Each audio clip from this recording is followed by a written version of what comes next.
नचनिया गांव में रहने वाले करण और यश दोनों मुंबई की एक कंपनी में काम करते थे और मुंबई से 3 साल बाद अपने गांव लौट रहे थे।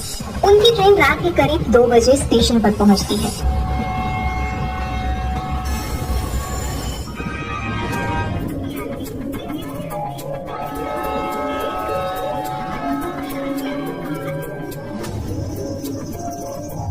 भाई करण, बहुत ठंड लग रही है यार। गाड़ी में उतनी ठंड नहीं थी। अपने गांव के लिए कोई गाड़ी तो सुबह 5 बजे के बाद ही मिलेगी। तब तक चलो बाहर कुछ सिगरेट चाय वगैरह पिया जाए। हाँ भाई, ठंड तो मुझे भी लग रही है। चलो प्लेटफॉर्म के बाहर ही कुछ पीने को मिलेगा। दोनों जैसे ही प्लेटफॉर्म से निकलते हैं कि बिजली चली जाती है। अरे यश, बहुत दिनों बाद आए हो अपने गाँव। यश पलट कर देखता है, उसी के गांव के तांगे वाला जगदीश चाचा उर्फ डिंगरू चाचा पूरे शरीर पर कंबल को लपेटे बीड़ी पी रहे थे। अरे डिंगरू चाचा, कंबल लपेटे हो इसलिए पहचान नहीं पाए, लेकिन आपकी बुलंद आवाज से पहचान गए। आप इस समय यहाँ क्या कर रहे हो? सवारी लेने आए हो क्या? अरे बेटा, मेरा तो काम ही है। वो अपने गांव की मालिन जोली की बहू पेट से थी, तो सेवा करने के लिए शहर में ही बेटा बुलाया है। 1 बजे की गाड़ी थी, आधा घंटा लेट गाड़ी आई। बहुत सही टाइम पर मिले हो चाचा। मुंबई में इतनी ठंड नहीं है, लेकिन यहाँ गाड़ी से उतरने के बाद बहुत ठंड लग रही है और घर पहुँचना भी जरूरी है।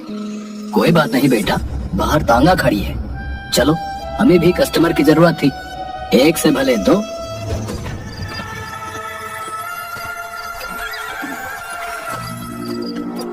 चाचा जल्दी चलो, नहीं तो ये सर्द रात की बर्फीली हवा हमारी जान लेकर ही जाएगी। चाचा 2 बीड़ी मिलेगी क्या? वो क्या है कि इतना ठंड है ना, बीड़ी पीकर ही कुछ गर्मी आएगी। सही कह रहे हो तुम, ये लो बीड़ी पियो। डिंगरू चाचा, तुम क्या समझे कि हम डर जाएंगे हैं? अरे हम दोनों को अगर रात में नींद नहीं आती थी तो कब्रिस्तान में हवा खाने निकल जाते थे। एक तरफ समुद्र की लहरों की आवाज तो दूसरी तरफ कब्रिस्तान का सन्नाटा। कभी कभी तो हम दोनों भूतों के साथ कब्र पर बैठकर रात भर ताश खेले, और जैसे तुम्हारे साथ बीड़ी के सट्टे लगा रहा हूँ, उन लोगों के साथ भी लगाए सट्टे।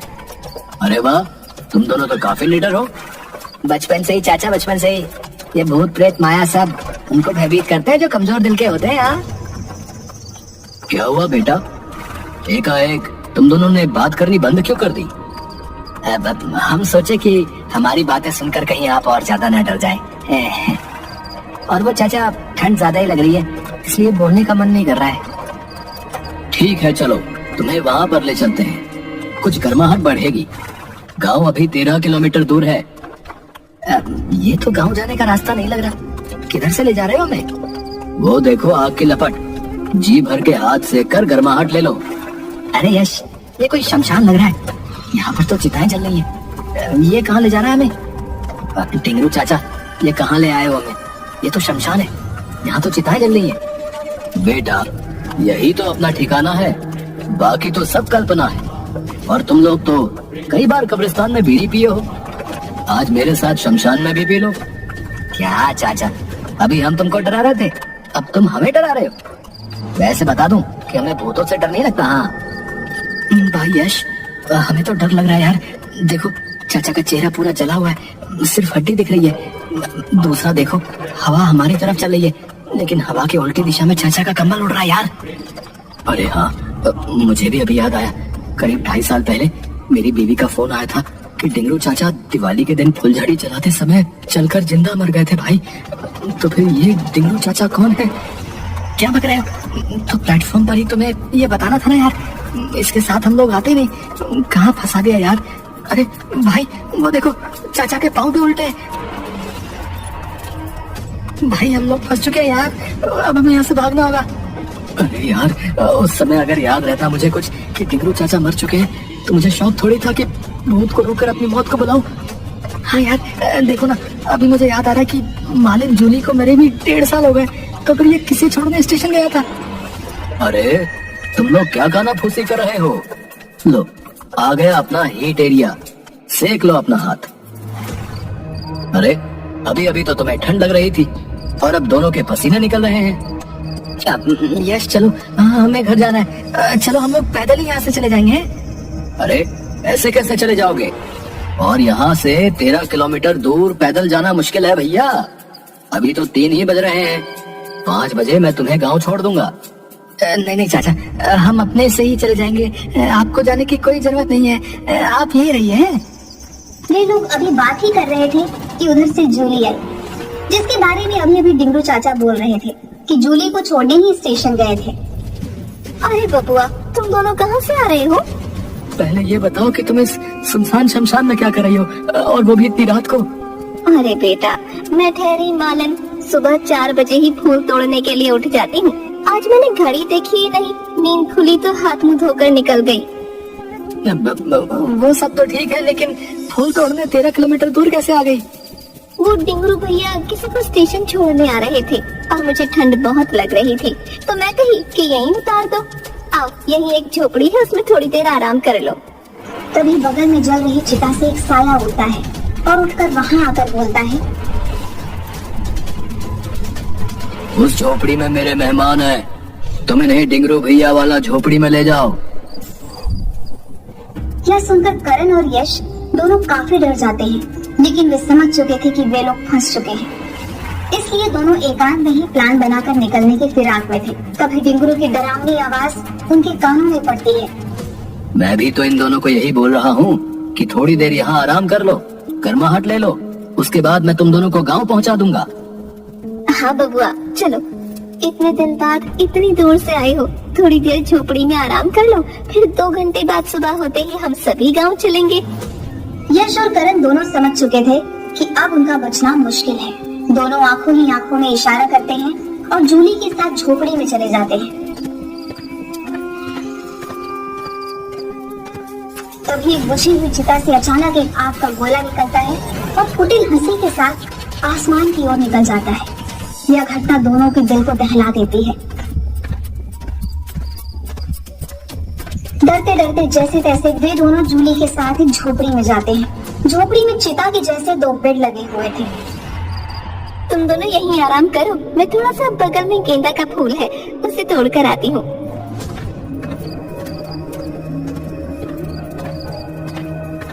करण, सुना नहीं, ये लोग हमें मारकर अपने साथ ले जाने की ताक में है। बगल वाली झोपड़ी से सुनो कैसी रुदन की आवाजें आ रही हैं, जैसे कोई किसी का गला दबा रहा हो।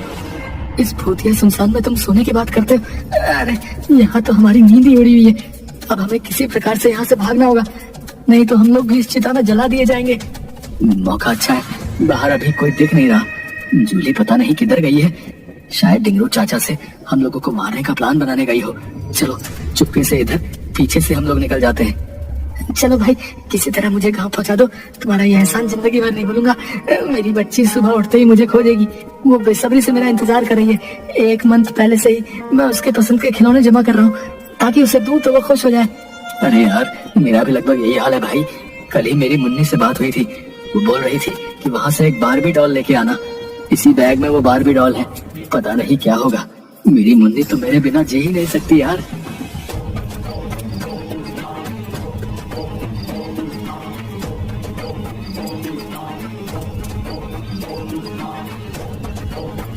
भागते भागते वे सड़क पर पहुंचते हैं। कुछ दूर चलने के बाद यश, तुमने बस की आवाज सुनी क्या? हाँ, मुझे भी लगा शायद कोई बस की आवाज आ रही है पीछे से। अरे हाँ, वो देखो, धुंध में कुछ लाइट नजर आ रही है। अरे ये तो बस ही है। थैंक गॉड, ऊपर वाले ने हमारी सुन ली। लो, आ गई बस। ओ भैया, ओ भैया, रोको रोको भैया, अरे हमें भी चलना है, बस रोको। चल चल चल करण, जल्दी चढ़।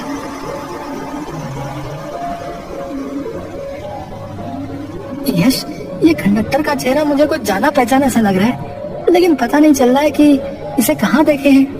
हाँ यार, मुझे भी ऐसा ही लग रहा है। अरे ये तो अपने ही गांव का गिरधारी है। हम लोगों के स्कूल में गार्ड था जब हम लोग हाई स्कूल में थे, याद है? उसी समय तो ये मर गया था, इसके ऊपर बिजली गिर गई थी, मर गए। पीछे देखो, सारे पैसेंजर हमारे गांव के मरे हुए लोग हैं। बस अचानक एक ब्रेकर से लगकर उछलता है। करण और यश दोनों की आंखें बंद हो जाती हैं। उन्हें लगता है कि कोई बड़ा सा एक्सीडेंट हुआ है। जब आंखें खोलते हैं तो देखते हैं कि बस की जगह तांगे पर सिर्फ वे दोनों बैठे हुए हैं। ड्राइवर की जगह डेंगरू तांगा चला रहा है। वह कुछ सोच पाते तब तक पीछे मुड़कर डेंगरू बोलता है, अरे तुम दोनों वहाँ से भाग क्यों आए? जूली बता रही थी कि दोनों को आराम करने के लिए बोले थे, पर न जाने कहाँ चले गए। मुझे तांगा लेकर खुद आना पड़ा। चलो, हमें तुम्हारी जरूरत है। अगर सुबह हो गई तो फिर दिक्कत हो जाएगी। चाचा, हम तुम्हारे बच्चे के समान हैं, छोड़ दो हमें। हमारे छोटे छोटे बच्चे घर पर इंतजार कर रहे हैं, जाने दो। अरे बहुत दिनों के बाद गांव का कोई आदमी मिला है, तुम दोनों हमारे मेहमान हो भाई। चलो, फूलमती भी तुम दोनों का इंतजार कर रही है। अब तुम्हारा घर ये गांव नहीं, शमशान में ही तुम दोनों का घर होगा।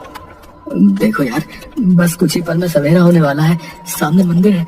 तुम किसी तरह मंदिर के पास पहुंचो, मैं इसे देखता हूँ।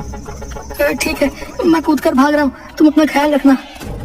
अचानक करण तांगे से कूदकर भागने लगता है। यह देखकर डेंगरू उसे पकड़ने के लिए उसके पीछे उड़कर जाता है और उसे मंदिर पहुंचने से पहले ही पकड़ लेता है। लेकिन इधर यश भागते हुए किसी तरह मंदिर के पास पहुंच जाता है। पीछे पीछे करण को अपने बाह में दबाए डेंगरू वहां उड़कर पहुंच जाता है, लेकिन मंदिर के अंदर नहीं घुस पाता। वहीं से चिल्लाता है, यश जल्दी से बाहर निकलो, छुपने का कोई फायदा नहीं। डेंगरू चाचा, आप चले जाओ, आप मर चुके हो, हमें मालूम है। आपकी दुनिया अलग है और हमारी अलग। मैं आपके साथ नहीं जा सकता। तुम दोनों का खून पीने के बाद ही हमें मुक्ति मिलेगी। अगर तुम नहीं आए तो तुम्हारे दोस्त करण को इसी समय मैं मार डालूंगा। यश किसी प्रकार डेंगरू को अपने बातों में फंसाए रखता है। तभी धीरे धीरे सूर्य भी उदय होने लगता है। सूर्य की किरणें सीधे गुंबद पर पड़ती है। उस गुंबद पर रोशनी के पड़ते ही चारों तरफ रोशनी फैल जाती है। जैसे ही वो रोशनी डेंगरू पर पड़ती है, वह चिल्लाते हुए करण को छोड़ देता है और धुआं बनकर गायब हो जाता है। आज की रात मैं कभी नहीं भूलूंगा यार। मुझे तो लगा मैं अपने परिवार वालों से कभी नहीं मिल पाऊंगा। यार मैं तो बहुत ही ज्यादा डर गया था यार। मैं तो सोच रहा था कि काश एक बार उनसे आखिरी बार मिल पाता। भगवान करे आज जो भी हुआ वो सब दोबारा ना हो। आज हम भगवान की कृपा से ही बच पाए हैं। चल जाके उनका आशीर्वाद लेते हैं। यश और करण दोनों मंदिर में जाकर भगवान को प्रणाम करते हैं। हमारी मदद के लिए बहुत बहुत धन्यवाद प्रभु, बहुत बहुत धन्यवाद। हम पर अपनी कृपा बनाए रखिएगा। हाँ प्रभु, आज आपकी ही वजह से हम अपने घर वालों से मिल पाएंगे। इसी तरह हमेशा हमारे साथ रहिएगा। चल अब घर चलते हैं, घर वाले इंतजार कर रहे होंगे। तू सही कह रहा है यार, अब हमें घर चलना चाहिए। चल।